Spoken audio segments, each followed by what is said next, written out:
Hello students, welcome to the CBSE class 10th online classes once again. Today I will start your chapter 2nd of mathematics, that is polynomial. In this chapter we will discuss about introduction, geometrical meaning of the zeros of a polynomial, relationship between zeros and coefficients of a polynomial and division algorithm for polynomial. ठीक है, first है इसका introduction part में भी हम बहुत सारे topic cover करेंगे. फर्स्ट है व्हाट इज़ पॉलिनोमियल. पॉलिनोमियल होता क्या है? अगर आपको रिकॉल करें तो आपने क्लास 9th में भी पॉलिनोमियल के बारे में पढ़ा होगा. ठीक है, उसमें था पॉलिनोमियल इन वन वेरिएबल. तो एक बार मैं फिर से आपको उसकी डेफिनेशन रिकॉल करा देती हूँ. A polynomial is an expression consisting of a variable and coefficients that involves only the operations of addition, subtraction and multiplication. एक पॉलिनोमियल एक ऐसा एक्सप्रेशन होता है जिसमें कि आपके वेरिएबल्स होते हैं. वेरिएबल मतलब आपके वो टर्म्स जिनकी जो वैल्यू होती है वो वैरी करती रहती है, मतलब चेंज होती रहती है. जैसे एक्स वाई जेड आपने इस तरीके से देखे होंगे, तो ये क्या होते हैं? आपके वेरिएबल्स. कोफिशिएंट्स होते हैं, इनके साथ जो भी आपका जो नंबर लगा रहता है उनको बोला जाता है आपका कोफिशिएंट्स. और कुछ ही आपके +7 -3 आपको ये भी दिख रहा होगा जिसके साथ कोई भी वेरिएबल नहीं लगा होता है, वो होते हैं आपके कांस्टेंट टर्म्स. ये आपके हो भी सकते हैं और नहीं भी हो सकते हैं. ज़रूरी नहीं है कि किसी पॉलिनोमियल में प्रेजेंट हो. आपके विदाउट अगर इसको भी लिखा जाए तो भी एक पॉलिनोमियल है, और अगर हम इसके साथ लिखते हैं तो भी एक क्या है? एक पॉलिनोमियल है. इसमें आपके ऑपरेशंस होते हैं जैसे एडिशन, सब्ट्रैक्शन एंड मल्टीप्लिकेशन. आप इनके बीच में देखोगे तो यहाँ पे प्लस माइनस के साइन लगा हुआ आता है, तो ये पूरे एक्सप्रेशन को हम बोल देते हैं पॉलिनोमियल. ठीक है, इसके बाद आता है एग्जाम्पल मैंने लिखा हुआ है x² - 4x + 7 एंड 2x - 3. ये क्या है? आपके पॉलिनोमियल है. सेकंड है आपका इसमें डिग्री ऑफ अ पॉलिनोमियल. आपका पॉलिनोमियल की डिग्री क्या होती है? ये सारी चीज़ें मैं आपको इसलिए बता रही हूँ, इंट्रोडक्शन आपको कवर करना बहुत ज़रूरी है क्योंकि आगे जितने भी आपके टॉपिक होंगे इनमें ये चीज़ें काम आएंगी. ठीक है, तो इसके बाद है degree of a polynomial. The exponent of the highest degree, जिसको पावर भी बोला जाता है, term in a polynomial is known as its degree.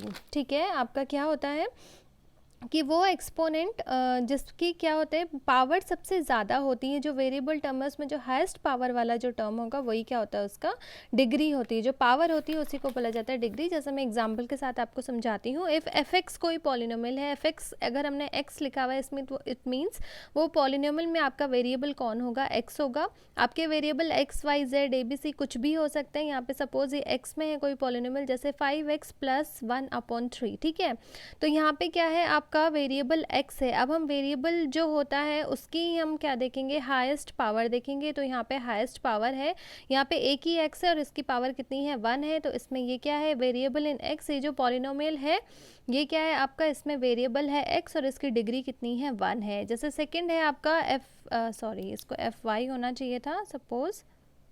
ठीक है, एफ वाई है 3y² - 5y + 7. जैसे ये आपका क्या है? मैंने इसको एफ वाई इसलिए लिखा है क्योंकि ये पूरा जो एक्सप्रेशन है वो किस में है? वेरिएबल किस में है?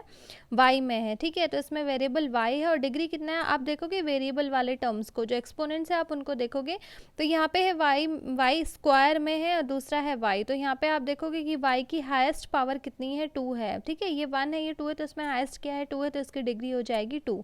इसके बाद आता है आपका ज़ीरो पॉलिनोमियल. एक बार आपको डिग्री अगर समझ में आ जाएगी तो सारी चीज़ें आपको नॉर्मली समझ में आ जाएगी बहुत easily. Zero polynomial, a polynomial of degree 0. अब 0 लग गया तो इसका मतलब वो पॉलिनोमियल जिसकी डिग्री 0 होती है उसको बोला जाता है ज़ीरो पॉलिनोमियल. सिंपल सा है कि अगर आपके पास f(x = 8), ये एग्जाम्पल है. सपोज ये कोई पॉलिनोमियल है जिसमें एक ही टर्म है, मतलब वो टर्म कैसा है? जिसमें कि आपका कोई डिग्री ही नहीं है. डिग्री कितनी है? कोई डिग्री ना होना मतलब उसकी डिग्री 0 होना है. मतलब उसमें आप इजीली उसको समझ पाएंगे कि हमेशा जो कांस्टेंट टर्म अगर लिखा होगा तो वो हो जाता है आपका ज़ीरो पॉलिनोमियल. क्यों? क्योंकि उसमें कोई भी वेरिएबल वाला टर्म है ही नहीं, तो उसकी डिग्री 0 हो जाती है. इसके बाद है आपका linear polynomial. A polynomial of degree 1 is called linear polynomial. आपके वो पॉलिनोमियल जिनमें जिसकी डिग्री कितनी होती है? 1 होती है. जैसे आप एग्जांपल देखोगे 3x + 5, तो यहाँ पे वेरिएबल वाला टर्म है ये. अब इसमें x की पावर को देखोगे कितनी है? 1 है, तो इसकी डिग्री कितनी हो जाएगी? 1 हो जाएगी. तो ये क्या हो गया? आपका लीनियर पॉलिनोमियल.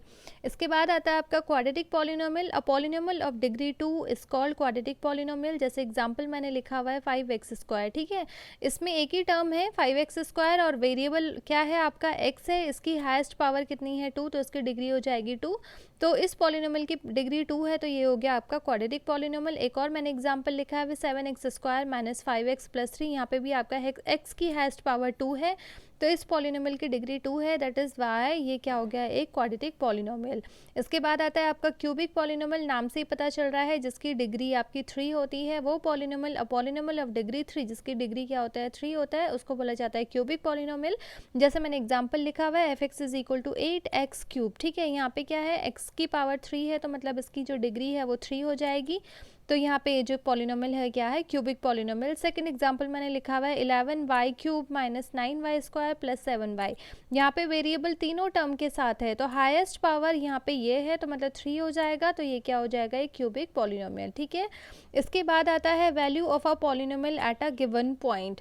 अब वैल्यू है, देखो if p of x is a polynomial in variable x, अगर आपका px, जैसे मैंने fx लिखा हुआ है ऐसी px या कुछ भी लिख सकते हो आप, इसको gx कुछ भी लिख सकते हो। सपोज ये क्या है, एक पॉलिनोमियल है जिसमें वेरिएबल क्या है, इससे आपको वेरिएबल का पता चलता है जो ब्रैकेट के अंदर लिखा हुआ है। सपोज ये कोई पॉलिनोमियल है जिसकी वेरिएबल क्या है, जिसमें x है and k is a real number, और k कोई नंबर है आपके पास, k आपका 2 3 4 कुछ भी, कोई भी रियल नंबर हो सकता है।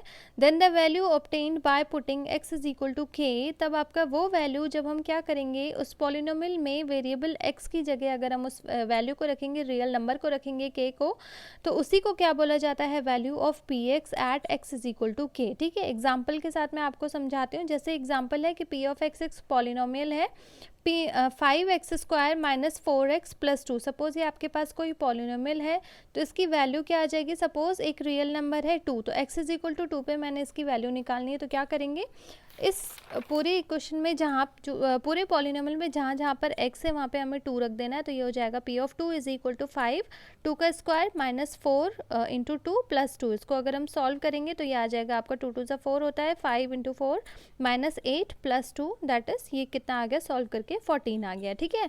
तो जो वैल्यू आया है आपका पॉलिनोमियल का कहाँ, x = 2 पे, तो वो कितना आया है 14 होता है। तो यही आपका क्या था, value of a polynomial at a given point. आपके पास वो गिवन पॉइंट कोई भी रियल नंबर हो सकता है कि x = 2 पे निकालो, -3 पे निकालो, आपको कोई भी नंबर हो सकता है ऐसा रियल नंबर, उस पर आपको वैल्यू निकालने के लिए बोला जाएगा। तो आप उस पॉलिनोमियल में सिंपल सा जो वेरिएबल टर्म होता है उसकी जगह आप उस वैल्यू को रख दोगे और वही इसका क्या होता है, फाइनल आंसर होता है। यहाँ पे मैं आज की क्लास को मैं यहीं पे ख़त्म कर रही हूँ। इसका एक टॉपिक आपका रह जाता है, उसको मैं नेक्स्ट क्लास में आपके साथ डिस्कस करूँगी। Thank you so much.